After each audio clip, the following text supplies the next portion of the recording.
Cyber crime Uttar Pradesh police के लिए सबसे बड़ी चुनौती बना हुआ है। आए दिन डिजिटल अरेस्ट सहित तमाम साइबर अपराध के मामले देखने को मिल रहे हैं। इन अपराधों की रोकथाम के लिए उत्तर प्रदेश पुलिस क्या प्रयास कर रही है और इन प्रयासों को जमीन पर उतारने पे कौन सी चुनौतियों का सामना करना पड़ रहा है, इसको लेकर हम डीजी साइबर क्राइम सहित तमाम पुलिस विभाग के आला अधिकारियों से बातचीत करेंगे। वहीं जमीनी हकीकत जानने के लिए हम तमाम पीड़ितों की भी राय लेंगे। 2015 में मेरा भाई ख़त्म हो गया था और उसकी फेसबुक आईडी और इंस्टा चल रही है, जिसको बंद कराने के लिए मैं पहले थाने गया। थाने वालों ने कहा कि साइबर सेल चले जाइए। मैं साइबर सेल गया। साइबर सेल जाने पे मैंने एक एप्लीकेशन वहाँ पे दी। एप्लीकेशन के बाद उन्होंने एक कंप्लेन नंबर मुझे दे दिया। कंप्लेन नंबर देने के बाद 2 महीने हो गए, अभी तक ना आईडी बंद की गई है, ना कोई कार्रवाई की गई है अभी तक। हमारी जो आईडी थी उसको हैक किया गया था। उसके बाद फिर उस पे मैसेजेस आ रहे थे और बहुत सारे वीडियोस थे और रील्स वगैरह शेयर हो रही थी। और बाकी क्या बोलते हैं, मैसेजेस भी आ रहे थे। ठीक है, मैं इधर से मैसेज नहीं कर पा रही थी, वो उधर से मैसेजेस आ रहे थे मुझे। और क्या बोलते हैं, फिर उसके बाद उस पे मैंने एफआईआर भी किया था, लेकिन उस पे कोई कार्रवाई अभी तक हुई नहीं है। हाँ, उस पे एक सर एक ये भी हुआ था कि मतलब पहले तो आईडी बनी थी, उसके बाद जब एफआईआर होने के बाद फिर वो आईडी हट गई थी, लेकिन फिर उसके बाद फिर दोबारा उसी आईडी से मुझे फिर से रिक्वेस्ट आई थी, लेकिन फिर वो आईडी कुछ टाइम बाद बस हट गई है, लेकिन उस पर अभी कोई कार्रवाई ऐसी हुई नहीं है। प्लस ये भी चीज़ें हैं कि 1-2 बार कॉल्स भी आई हैं नए नंबर से, बट उस पर कोई ऐसा कुछ रिएक्ट ये मुझे नहीं पता चला कि ये आईडी किसने हैक की थी, उसके जी ये खिलाफ नहीं पता चल पा रहा है अभी। लगभग 2 साल पहले हम यहीं मरियाव में बैठे हुए थे अपने दोस्त के घर पे। तो मेरे अकाउंट से पैसा कटा, जो मुझको ना मैसेज आया ना तो मुझको पता चला। उसका 2:30-3 बजे के आसपास 2-2 हज़ार रुपये के मेरे पास 5 मैसेज आते हैं, जिसमें ये हुआ कि मेरे टोटल 10,000 रुपये कट चुके थे। 10,000 रुपये कटने के बाद में मैंने तुरंत साइबर क्राइम में ऑनलाइन कंप्लेंट दर्ज की। उसके बाद मैं सिधौली का रहने वाला था, तो मैं सिधौली में तुरंत संबंधित थाने में एप्लीकेशन दी, बैंक को सूचित किया। उसके बाद करीब 6 से 7 महीना पुलिस थाने 2-3 चक्कर लगाए गए, बैंक 2-3 चक्कर लगाए। उसके बाद भाई ये बताया गया कि अकाउंट किसी दूसरे के नाम दर्ज है, उसमें पैसा गया था, वो निकाल लिया गया, इसमें हम कुछ नहीं कर सकते हैं। अब बस सत्यता उसमें क्या थी ये हमें नहीं जानकारी हुई। उसके बाद दोबारा मुझसे सूचना दी गई, मैंने कंप्लेंट भी करने की कोशिश की कि मेरी एफआईआर दर्ज हुई कि नहीं दर्ज हुई, तो कहने लगे इस तरीके से चीज़ें नहीं हो पाएंगी। कभी पैसा रिकवर हुआ या कोई पता चला किसने ये काम किया? ना कभी रिकवर नहीं हुआ। हमने मालूम भी करने की कोशिश किया तो बताने लगे कि इस तरीके से अकाउंट जो होते हैं वो कोई दूसरा आदमी अकाउंट ओपन करवाता है, रिक्शा चालक इस टाइप का, वो लोग निकाल लेते हैं, फ्रॉड करते हैं, इसमें कुछ हो नहीं खास पाएगा। तो जाने पुलिस ने एफआईआर दर्ज की आपकी? ना, हमने एफआईआर के लिए जब बोला था तो कहने लगे इस तरीके से भाई साहब एफआईआर दर्ज करने को मतलब नहीं, हम प्रयास करें, अगर निकल आएगा पैसा तो हम प्रयास करके निकलवा देंगे, बाकी बहुत मुश्किल। तो एफआईआर को मतलब नहीं, क्योंकि फालतू वहाँ के चक्कर लगाने पड़ेंगे।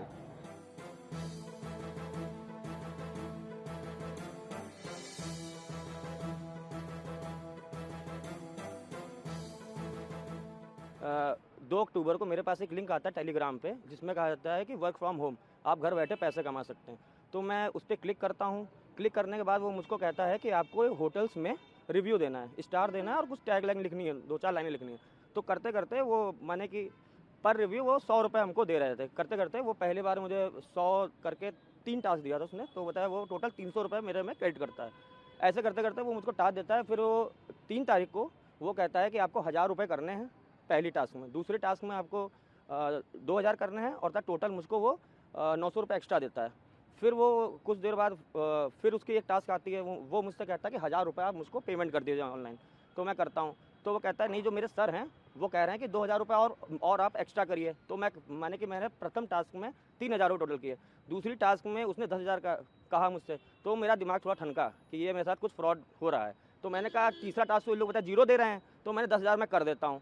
तो जब वो थर्ड टास्क में वो कहते हैं मुझसे कि बताए आप 30,000 रुपये करिए, तो मैं वहाँ पॉज कर जाता हूँ। तो इस तरह से मेरे पास साइबर फ्रॉड एक तरीके से हुआ, जिसमें मेरी भी गलती है, ये मैं मानता हूँ। पैसा गवाया? टोटल मैंने सिर्फ 13,000 रुपये गवाए थे, जिसकी मैंने तुरंत ही 19:30 एक ऑनलाइन लोग का वो है साइबर कंप्लेन करने का, मैं तुरंत उसको 1 घंटे बाद मैंने कर दिया। और ये मेरे पास एक वो कंप्लेन है जो मैंने अपने लोकल थाने में साइबर क्राइम ऑफिस हलरगंज में, एफआईआर हुई? हाँ एफआईआर तो वो आलोक सिंह साहब हैं हमारे एसएचओ साहब ने कहा कि ये गलती आपकी है, तो मैं ये 10-15 हज़ार रुपये के लिए वो करूँगा नहीं, एफआईआर करूँगा नहीं। तो मैंने सुना तो मैं चुपचाप चला आया। आप समझ सकते हैं कि बताइए, एक अधिवक्ता के साथ ये सब हो रहा है तो आम आदमी के साथ क्या हो रहा होगा। ठीक है, तो उन्होंने मना कर तो वही बता 3 अक्टूबर, ये 3 महीने से ऊपर का हो गया मेरा कांड, अभी तक कोई उसमें जवाबदेही नहीं है। तो पैसा वापस दिलाने के लिए फ्रीजिंग की? हाँ फ्रीज हुआ था, 8,000 रुपये फ्रीज हो गया था। 8,000 रुपये फ्रीज हुआ, उन्होंने मुझे बताया कि आपका 8,000 रुपये फ्रीज हो चुका है, 2 दिन बाद ही बताया। लेकिन बताया कुछ नहीं मिला। हजरतगंज थाने वाले, वो साइबर क्राइम वाले कहते हैं कि आप जाइए लोकल थाने में वो कराइए, FIR कराइए। और लोकल थाने आता हूँ तो वो कहते हैं कि मैं 10,000 रुपये के FIR नहीं करता हूँ। तो मैं उस दिन के बाद से मैं थाने गया नहीं, क्योंकि भैया मैं भी अधिवक्ता हूँ, अपनी बताई इज्जत मुझे प्यारी है। जान ही रहे हैं आप लोग पुलिस का आचरण कैसा है आजकल।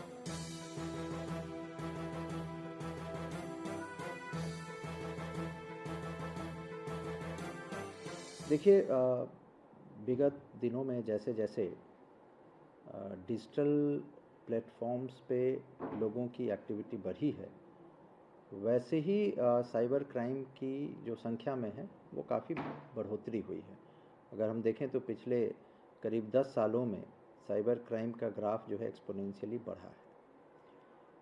और इसी को देखते हुए 2 प्रोंग्ड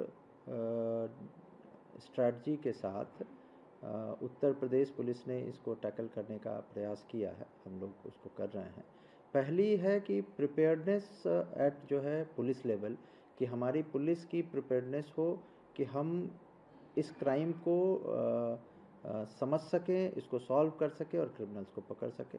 डिटेक्शन के लिए हमारी तैयारी, और दूसरा लोगों में अवेयरनेस, ताकि जो ये जो साइबर क्रिमिनल है जो विभिन्न तरह के झांसों से उसको फंसाते हैं और उसके बाद उनके साथ फ्रॉड करते हैं, तो वो अवेयरनेस उनको जो है विक्टिम को जागरूक करना, विक्टिम हार्डनिंग करना।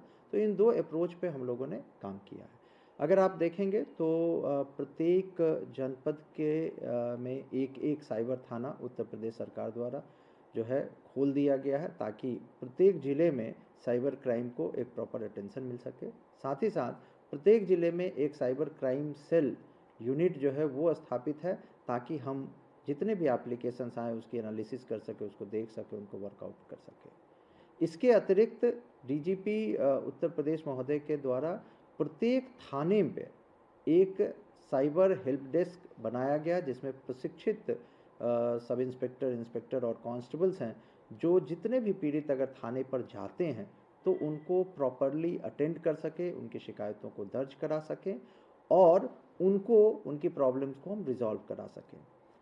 इन सब चीज़ों को कोऑर्डिनेट करने के लिए भारत सरकार ने की जो ऑर्गेनाइजेशन है I4C, उन्होंने एक अच्छा जो है इनिशिएटिव लिया है, जिसमें साइबर क्राइम पोर्टल है NCRP, national cyber crime registration portal, NCRP portal, और 1930 एक साइबर हेल्पलाइन है, जिसकी मदद से पूरे देश भर के कोई भी पीड़ित हैं जो अपनी शिकायत को इमीडिएटली दर्ज करा सकते हैं।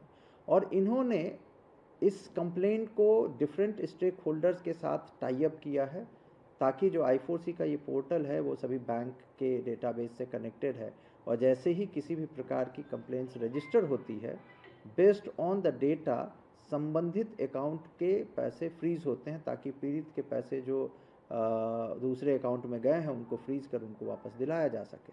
और इस पूरे जो प्लेटफॉर्म को उत्तर प्रदेश की समस्त जो साइबर हेल्प डेस्क है, साइबर थाने हैं, हम सभी लोग उसको यूज़ करते हैं। लखनऊ में हमारे पास 51 थानों में 51 हेल्प डेस्क है, साइबर हेल्प डेस्क। तो ये सभी उन कंप्लेंट्स को हम मॉनिटर करते हैं, और उनके जो भी पैसे गए हुए हैं दूसरे अकाउंटों में, उस अकाउंट को फ्रीज़ कराकर पैसे वापस दिलाने का काम भी करते हैं। तकरीबन हमारी जो अभी लियन परसेंटेज है वो करीब जो है 25% प्लस माइनस है, और हम लोग इसको लगकर और बढ़ाकर 40 से 50% करने की कोशिश कर रहे हैं। जो दूसरा अप्रोच है वो है अवेयरनेस अमॉन्ग द पीपल, लोगों को पता चले कि कैसे जो है मतलब उनके साथ ठगी हो रही है या नहीं हो रही है। तो आज के परिवेश में जो प्रमुख रूप से 3 तरह के क्राइम और 3 बेसिक चीज़ों पर आधारित क्राइम है, जिसमें हम कह सकते हैं कि ट्रस्ट, ग्रीड और जो है फियर, इन तीनों इमोशंस पे आधारित ये क्राइम है। जैसे डिजिटल अरेस्ट के क्राइम हैं वो करीब 25% होंगे। इन्वेस्टमेंट रिलेटेड बहुत सारे फ्रॉड्स हैं जो तकरीबन 50 से 60% के फ्रॉड्स हैं। अन्य फाइनेंशियल फ्रॉड्स हैं और साइबर क्राइम है जो रेस्ट जो है 10 से 15%। तो इन सभी के लिए हम लोग हमारी टीम जो है साइबर हेल्प डेस्क की सभी लोग मिलकर जो है अलग अलग जगहों पर अवेयरनेस वर्कशॉप्स चलाते हैं ताकि डिफरेंट स्टेक होल्डर्स को हम लोग इनके बारे में बता सकें।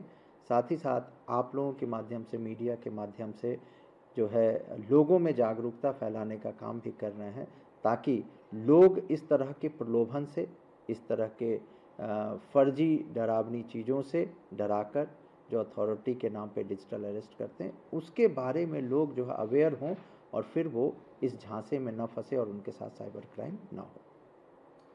क्राइम पर प्रभावी कार्रवाई के लिए क्या एफर्ट्स हो रहे हैं? देखिए, कोई भी साइबर अपराध की जो इकोसिस्टम है उसमें 3 तरह की चीज़ें बड़ी प्रमुख हैं। पहला है मोबाइल नंबर्स, दूसरा इंटरनेट सर्विसेज और तीसरी जो है वो बैंक अकाउंट्स हैं और उसी में हम अगर एक्सटेंड कर ले तो अनदर फाइनेंशियल इंस्टीट्यूशंस। जो ये भारत सरकार की I4C ने NCRP पोर्टल बनाया है, इससे पूरे देश भर में जितने भी फ्रॉड हो रहे हैं उनसे connected mobile number, account number आदि सभी जो है एक जगह इकट्ठा कर उन्हें रीडिस्ट्रीब्यूट किया जा रहा है बेस्ड ऑन द लोकेशंस। और प्रत्येक जनपद के साइबर क्राइम को, स्पेशली जैसे लखनऊ में जो हमारे जितने भी साइबर क्राइम सेल बने हुए हैं, हेल्प डेस्क बने हुए हैं, उनके द्वारा इन सभी संदिग्ध मोबाइल नंबर्स की सत्यापन फिजिकल की जाती है और अगर ये इसका कोई भी जो है यूज़र कस्टमर अगर सही से नहीं मिलता है तो इनको ब्लॉक कराया जाता है, इनको बंद कराया जाता है। साथ ही साथ इसके माध्यम से अगर कोई व्यक्ति जो अपराध करता हुआ पाया जाता है उनके खिलाफ कठोर कार्रवाई भी होती है। साथ ही साथ बैंक अकाउंट जो हमारे पास म्यूल अकाउंट या जिस अकाउंट्स में हमारे फ्रॉड के पैसे गए हुए हैं उनको भी हम लोग फिजिकली थाना के स्तर पे उसको हम वेरिफिकेशन करा रहे हैं और वेरिफिकेशन कराने के बाद अगर कोई व्यक्ति उसमें लिप्त पाया जाता है उन पर कठोर कार्रवाई होती है। अन्यथा अगर उस कस्टमर का डिटेल नहीं मिल पाता है तो उसको हम लोग फ्रीज कराते हैं। तो इससे व्यापक पैमाने पे पूरे देश में MHA के इंटरवेंशन से ये कार्रवाई चल रही है और अगर हमने ये इकोसिस्टम के 2 मेजर पार्ट मोबाइल नंबर और बैंक अकाउंट को हम लोग सही समय पे और जल्दी से जल्दी इसको हम फ्रीज और ब्लॉक कराने में सफल होते तो काफ़ी हद तक हम साइबर क्राइम को रोकने में जो है सफल होंगे। साइबर अपराध के तमाम छोटे मामले सहित बड़े मामले जिनमें करोड़ों की ठगी सामने आई है, आज आम जनता को डरा रहे हैं। हमारी रिपोर्ट में ये बात निकल के सामने आई कि उत्तर प्रदेश पुलिस साइबर अपराध पर लगाम लगाने के लिए तमाम प्रयास कर रही है। वह केंद्र सरकार के गृह विभाग के द्वारा जारी की एडवाइजरी का भी पालन करते हुए एक पूरा नेटवर्क बनाया जा रहा है जिससे कि साइबर अपराध पर लगाम लगाई जा सके। लेकिन उत्तर प्रदेश पुलिस के ये प्रयास अभी तक जमीन पर नहीं उतर पाए हैं। वीडियो जर्नलिस्ट विजय वर्मा के साथ मैं प्रशांत मिश्रा, ETV भारत।